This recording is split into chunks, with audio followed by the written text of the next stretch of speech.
Welcome to Sales Fiction, a podcast that helps small sales teams get big results. I'm your host, Christy Lawrence, the founder of Mighty Sales and a longtime sales professional who traded my corporate sales career to help small but mighty teams do more with less. Each week on this podcast, we separate sales fact from sales fiction so that you can hyper-focus your effort on the skills, strategies, and tools that will have the biggest impact on your bottom line. Let's dive right in.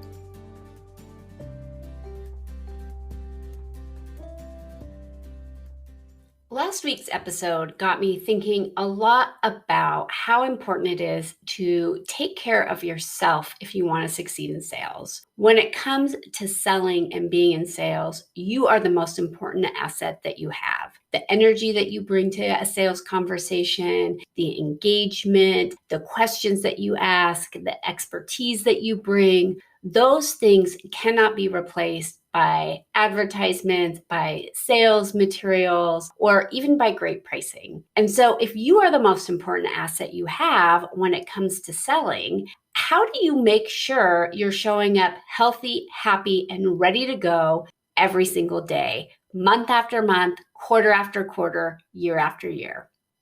Join us for this episode of Sales Fiction, where I highlight the top 3 habits you need to cultivate to succeed in sales for the long term.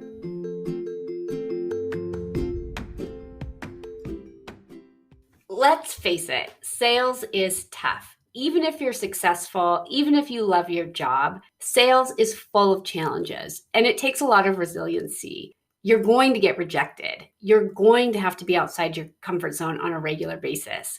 And even when things are going well, you're going to hit your goals, and then another quarter is going to happen, and you're going to start from scratch. And this cycle continues month after month, quarter after quarter, year after year. It's a Sisyphean task. And in order to do it for the long term, you need to cultivate habits that will help you succeed. And here's why this is important. There's more and more research out there showing that willpower is an exhaustible resource.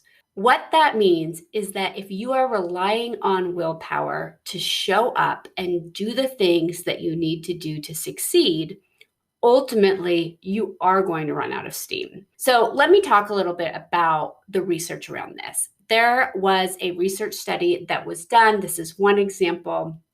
And I'm probably not going to get the specifics perfectly right because I've read this study a while ago, but it was really impactful for me. And the study essentially had 2 groups of students that were supposed to solve a math problem. Now, the kicker is that this was an unsolvable math problem. So the researchers knew that the students weren't going to be able to solve the problem. That's not really what the study was about. What the study was about was it was testing how willpower affected effort. And so for one group, the control group, they had radishes, maybe some other veggies on a platter, and they told the students, oh, the food's here for something else. Don't eat the food before we start the experiment. So if you can imagine, it doesn't take a lot of willpower to resist a platter full of radishes. Now, in the other group, they did the same thing, but instead they had a platter of cookies. Now, I don't know about you, but for me, it's much harder to resist a plate full of cookies than it is to resist a plate full of radishes. And so essentially they were saying, okay, we're going to have this second group really use their willpower before going into the challenge of solving this problem. And what they found was pretty remarkable. The group that had to use willpower to not use the cookies gave up on solving the problem much faster than the group that didn't have to use willpower prior to the experiment. And this is why oftentimes people say work out in the morning, eat the frog, do the thing you don't want to do at the beginning of the day, because the more stressed out you are, the more you've relied on willpower throughout the day, the harder it's going to be to push yourself, to challenge yourself, to resist temptation as the day goes on. But this is important because oftentimes we think we can just keep showing up every day in sales, making those difficult calls, having those challenging conversations, going into negotiations, and we depend on ourselves to be resilient without actually doing the things that can strengthen our resiliency over time. And that's what this episode is really about. It's saying, hey, I recognize sales is a hard job. No matter how good you are at it, no matter how much you love your job, no matter how much you succeed, sales is a challenge. It challenges your mind, it challenges your ego, it challenges your bank account sometimes. But there are things that you can do to help yourself succeed in the long term. And this is where habits come in. When I talk about habits, I'm not just talking about making your bed every day or going for a run every day. I'm talking about what are the things that you can do to take care of yourself, to nurture yourself, that will ultimately help you not have to rely on willpower as much, be in a less stressed state so you can do the things that are going to help you succeed in the long term. And there's 3 types of habits that every single person in sales should be cultivating in order to succeed in the long run. And I'm going to give you some ideas on how to set those habits up for each of these, but I really want to talk about this kind of more globally before getting into specific habits. What has really helped me is to really think about 3 different types of habits. First, mental. What do I need to do to keep my mind sharp, to be engaged? What are the habits that are going to help my mental well-being? The second one, physical. What do I need to do to feel physically strong, to feel energetic, to feel alert? We talked about this a lot in our last episode with John Patterson. If you missed that, go back and listen to it. But he talked about some of the things that he's done to really help in this aspect. But how you feel physically is absolutely going to have an impact on how you show up professionally. So cultivating habits that keep you mentally strong and physically strong are going to help you cultivate the habits that are going to keep you professionally successful. And that's the 3rd category we're going to talk about today, developing professional habits to help you succeed day in and day out. So it's funny, right? I'm starting with mental, then going to physical, and then going to professional. I'm doing this in the reverse order of what a lot of people commonly think about. And that's because ultimately how you feel mentally is going to shape how you feel physically and how you show up professionally. Now, of course, when you feel physically good, it's easier to feel better mentally and professionally. And when you're succeeding professionally, it's easier to take care of your mental health and your physical health. So all these things are interrelated. That's why it's important to cultivate habits in all of these areas. Let's talk about mental habits. What are the things that you are doing on a regular basis to keep yourself mentally strong?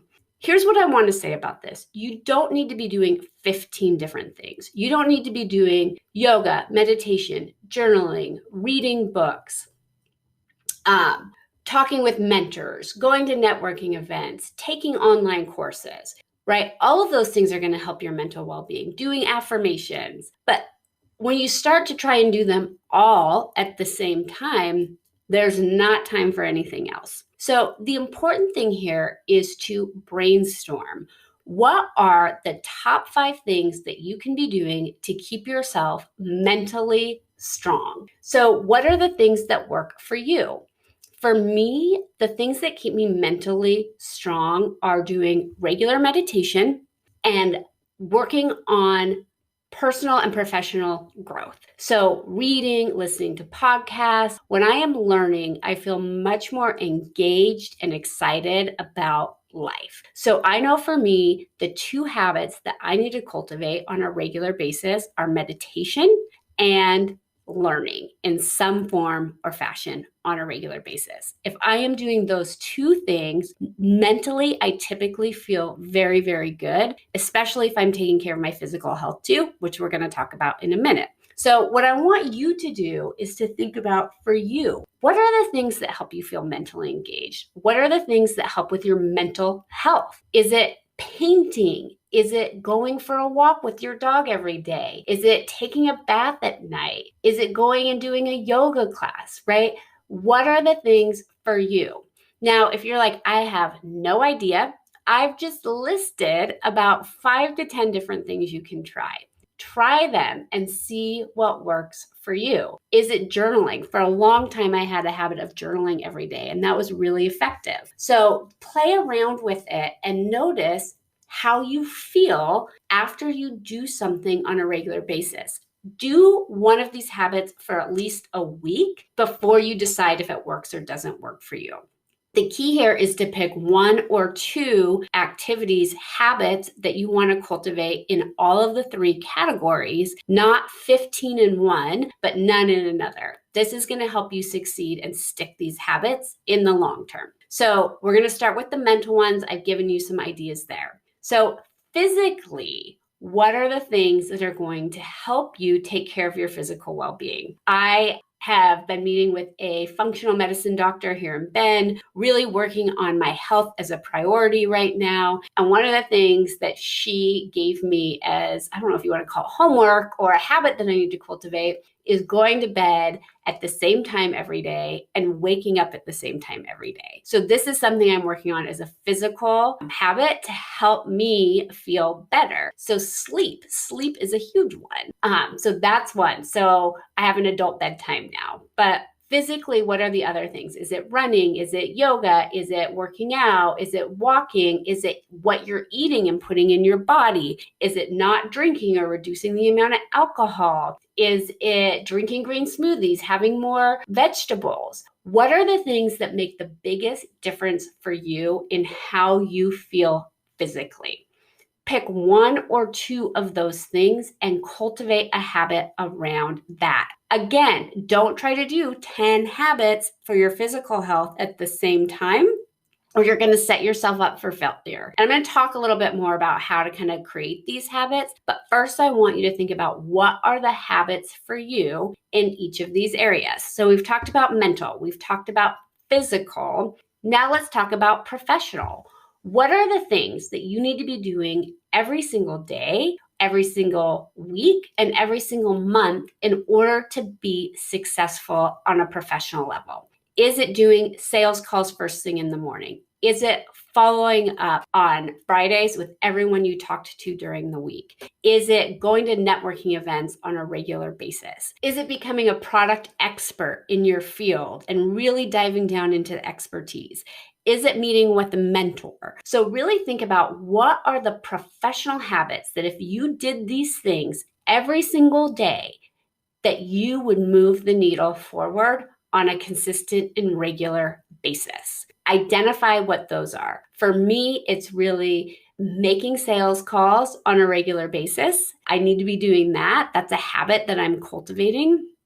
And following up from networking events. So those are the two things that are my habits that I'm working on cultivating right now. The great thing is once something becomes a habit, you don't have to use willpower anymore. So this goes back to the very beginning of what we're talking about. And I'm going to use an example that's kind of ridiculous, but it's true. So this was maybe 5 years ago, 6 years ago. I don't even remember, but I wanted to get in the habit of making my bed every single morning. And I was doing a lot of research on habits. I love Habit. The book has a lot of great resources on there. And one of the things they talk about is anchoring. So when you want to create a habit, to do it between two things or one thing that you already do every single day. So I was thinking about what's one thing I do every single day in my bedroom that I could anchor this habit of making my bed to. And it occurred to me, brushing my teeth. I brush my teeth